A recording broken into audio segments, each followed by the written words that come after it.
किती मस्त वाटतंय ना? हो ना.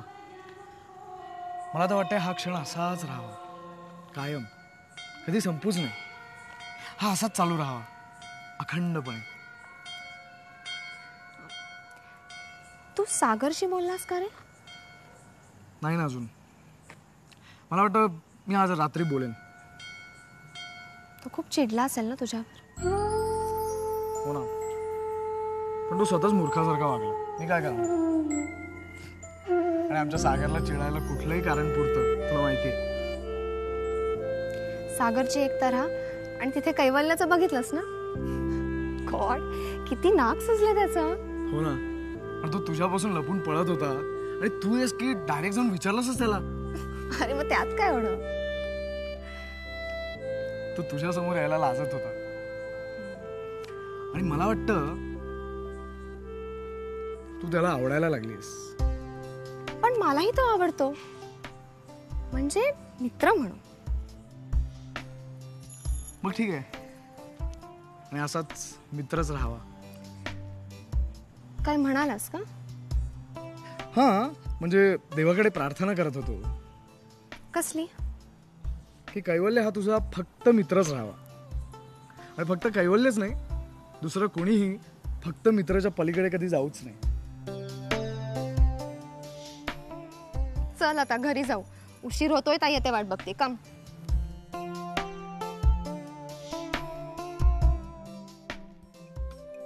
काय मग लक्ष्मी, आज काय मेनू ठरवायचा?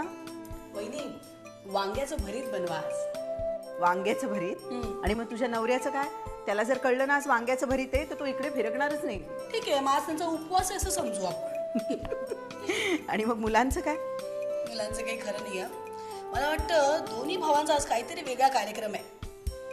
का? राकेशही अजून आला नाही? नाही ना. मेघना काही म्हण, पण विनीच्या आजारपणात मला एक गोष्ट समजली, की या भावंडांचं एकमेकांवर किती प्रेम आहे म्हणून.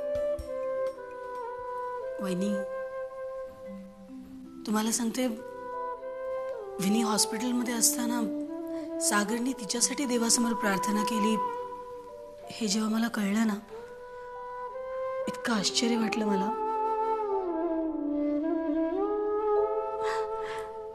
हो, कुणाचीही फिकीर न करणारा सागर बहिणीवर इतकी माया करतो, इतकं प्रेम करतो, हे तेव्हा कळलं. ते म्हणतात ना वहिनी, अशा वेळेलाच माणसाची खरी ओळख पडते. आपलं सोड, पण मासाहेबांना सुद्धा या सगळ्या गोष्टीचं खूप आश्चर्य वाटलंय. नजर नजर ढूंढे तुझे. राकेश, तू गाणं म्हणतोयस? काय विशेष? ढूंढे तुझे मेरी नजर. वहिनी, काहीतरी गडबड दिसते. ए काय मामा, उगाच काय? उगाच काय काय असं काय काय म्हणशील आणि एखाद्या दिवशी आशीर्वाद घ्यायला येशील. काही असेल तर लगेच सांगून टाका. काकू, दोन बायका एकत्र आल्या की मुलांच्या लग्नाशिवाय दुसरा विषयच नसतो का? असतो ना. मुलांच्या लग्नानंतर मग मुलांच्या मुलांची नावं काय ठेवायची, त्यांना गोष्टी कुठल्या सांगायच्या वगैरे. काकू, माझ्या आधी सागरचा नंबर आहे बरं का? हो हा, हे मात्र खरं. माझा नंबर त्याच्यानंतर. झालं, सागरची वाट बघत बसलास ना तर तुझं लग्न होणं अशक्य. हो का? मला चालेल.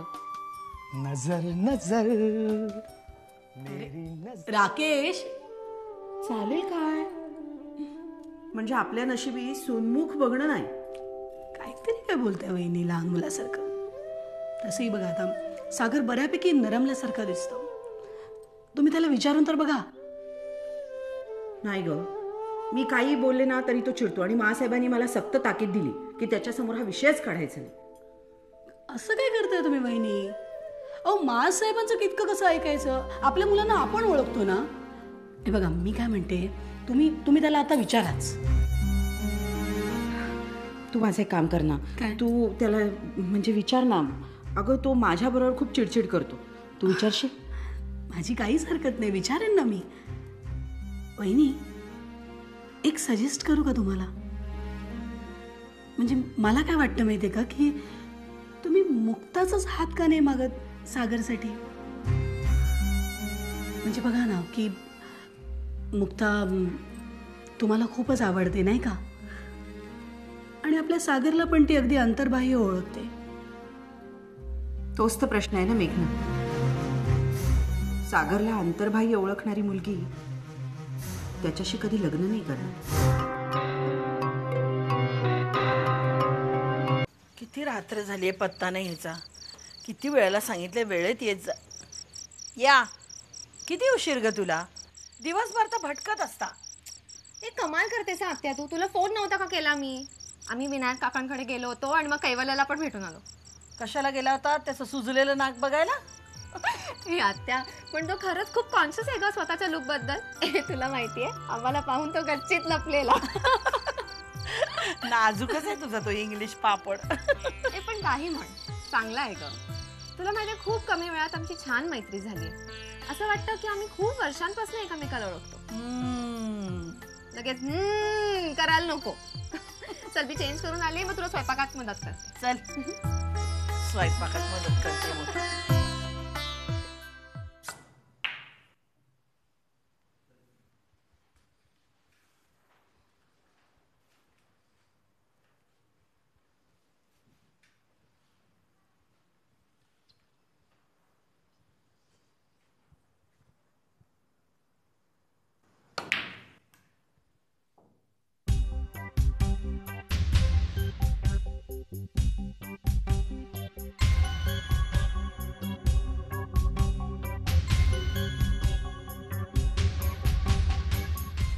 Now what? आता काय पाहिजे तुला?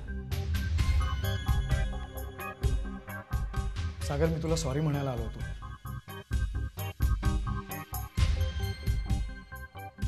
मला ॲक्च्युली तुझ्याबरोबर असं वागायचं नव्हतं. सगळ्यांसमोर तुझ्यावर हात उगारायचा नव्हता मला. But I couldn't help it. You forced me. Oh really? ते कसं काय? तू आमचं नाटक बंद पडायला का आलास? That is none of your business. Of course it is.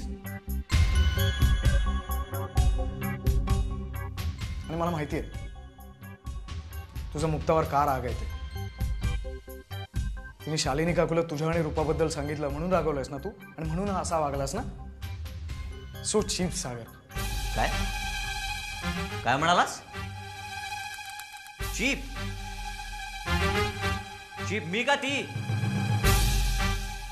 सारखे लहान मुलांसारखी गाराणी करते. आज सागरने हे केलं, आज सागरने ते केलं. अरे तू तुझं काम कर ना. मी येतो का तुझ्यामध्ये? मग माझ्यामध्ये कशाला येतेस? अच्छा, म्हणजे तू जे वागतोयस ते अतिशय बरोबर आहे असं तुझं म्हणणं आहे का? हो. मी तुला सांगितलं होतं की जे काय खरं आहे ते रूपाला जाऊन सांग. सांगितलंस तू? तो विषय आता नकोय. तुम्ही एक काम करा, तू आणि ती मुक्ता मला एक पुस्तकच लिहून द्या. कसं वागावं, कसं वागू नये. तुला काय उपयोग होणार का त्याचा? मग सोडा ना मला एकटा. सोडलंच आहे, पण तू जबरदस्तीने भांडण उकलून काढतोस. हे बरं आहे. तुला नेहमी माझ्याच चुका दिसतात, तिच्या चुका दिसतच नाहीत. तिच्या कसल्या चुका? मला कमी दाखवण्यासाठी ती त्या नवलच्या बहिणीची मदत करायला गेली. ती नवलच्या बहिणीला मदत करायला गेली नव्हती. नवल स्वतःहून आमच्याकडे मदत मागायला आला होता. तू काही सांगशील रे? तुला भावापेक्षा तीच जवळची वाटते. सागर, असं काही नाहीये रे. उगाच का भांडण उकरून काढतोयस? मी भांडण उकरून काढतोय?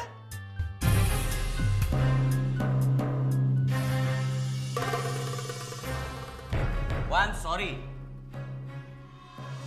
तू माझी माफी मागायला आला होतास ना.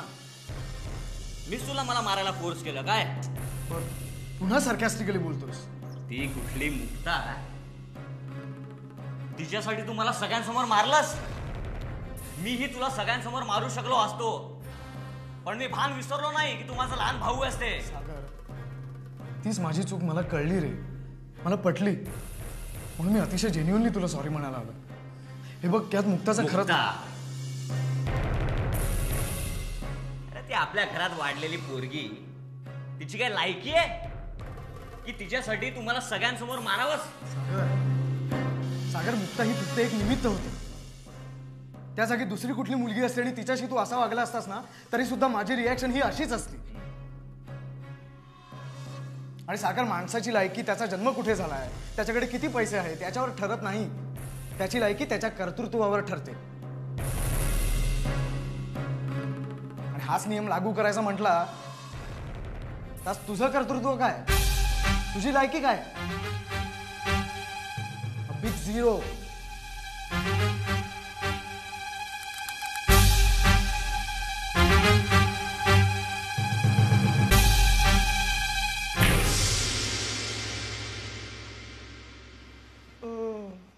मस्त वाटतंय ग.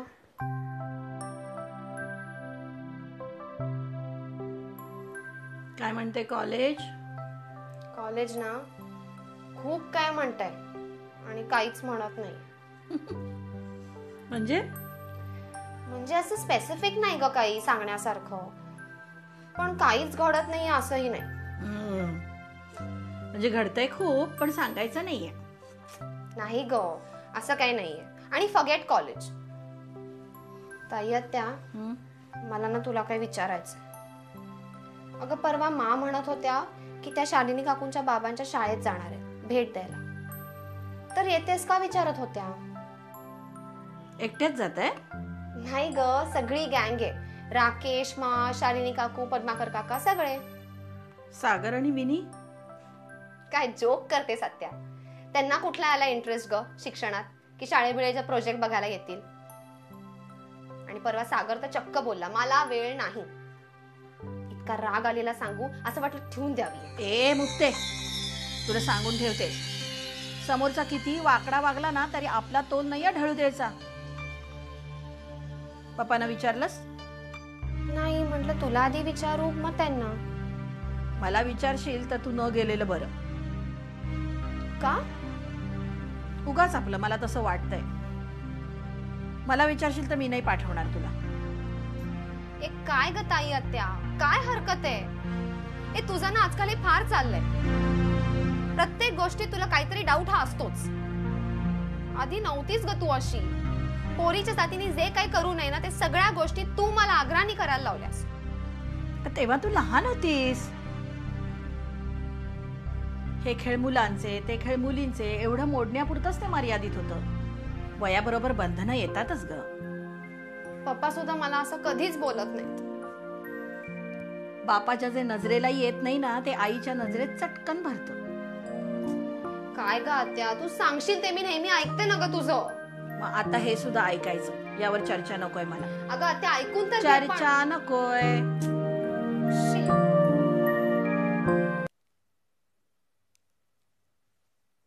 हॅलो. हाय, राकेश बोलतोय. अरे आवाज ओळखू शकते मी. हो. ए मुक्ता, कॉलेजला येतेस ना? ऑफकोर्स. कधी? नेहमीच्या वेळेस. हो. मुक्ता, आज जरा लवकर निघ ना. का? का म्हणजे थोडं बोलायचं होतं. मग आता बोल ना. असं नाही ग, भेटून बोलायचं होतं. बर. ए आपण कॅन्टीन मध्ये भेटायचं का लायब्ररीत? ए कम ऑन मुक्ता, मला वाटलं आपण गार्डन मध्ये भेटू. Okay, bye. Bye, see you then.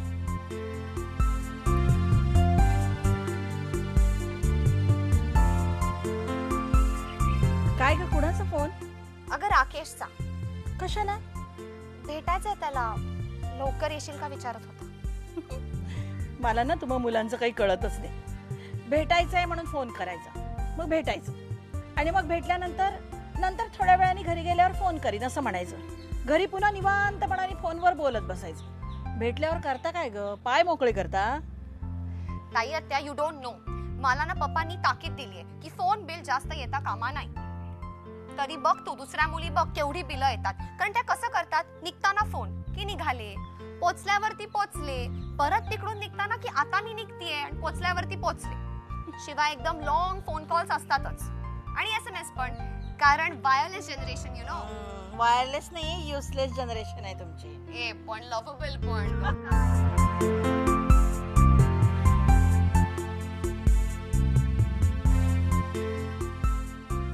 High dad. हाय. काल येऊन गेले मुक्ता आणि राकेश. नाक बघायला? म्हणजे ज्यांनी बघू नये असं तुला वाटत होतं तेच बघून गेले. चला, म्हणजे तुला आता बाहेर जायला काहीही हरकत नाही. डॅड ते सुद्धा हेच म्हणाले. काल रात्रीवर का मी स्वतःला कसं असं आवरून ठेवलं. यु नो, मला सारखं वाटत होतं की गोवर्धनला फोन करावा. But I really controlled my self. Thank you dad. आज आम्ही भेटणार आहोत. हो, हे बघा, उगीच कुठल्या तरी गल्ली बोळामध्ये भेटू नका काय. अरे मस्तपैकी कुठल्या तरी रेस्टॉरंटमध्ये घेऊन जा तिला. वेल, कॅन्डल लिट डिनरला गेलास, nothing like it. Thank you for the suggestion. By the way, तुम्ही ममाशी बोललात? तिच्याशी काय बोलायचंय? अरे सुनबाईला घेऊन तू अमेरिकेला गेलास की तुझी ममा खुश. अमेरिकेला? डॅड मला नाही वाटत मुक्ता अमेरिकेला वगैरे येईल. मग तिचे ना काहीतरी सॉलिड प्लॅन्स आहेत. रुरल एरियात जाऊन एज्युकेटिंग पीपल किंवा रन अ स्कूल वगैरे. बाप रे. अरे अमेरिकेला नुसतं जायचंय म्हटलं ना की आगर बाजार, घंटाळी वगैरे असले पत्ते असलेल्या मुली कॉन्सुलेटचे पत्ते शोधायला लागतात, केस कापतात, ड्रायव्हिंग वगैरे शिकतात. आणि ही खेड्यात जायचं म्हणते.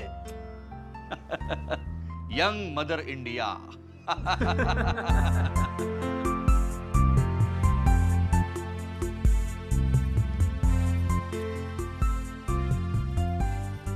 कुठे हा मुलगा?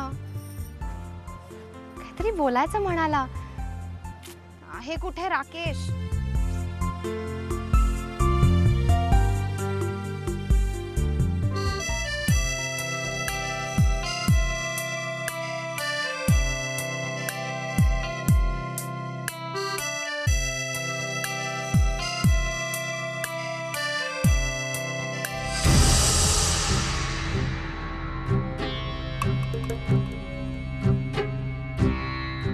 तुझ्यासाठी.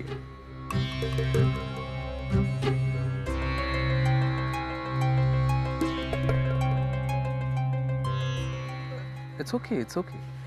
Take your own time.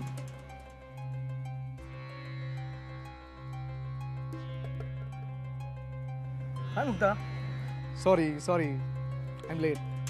High. Hi. अरे ग्रीटिंग कोणी दिलं?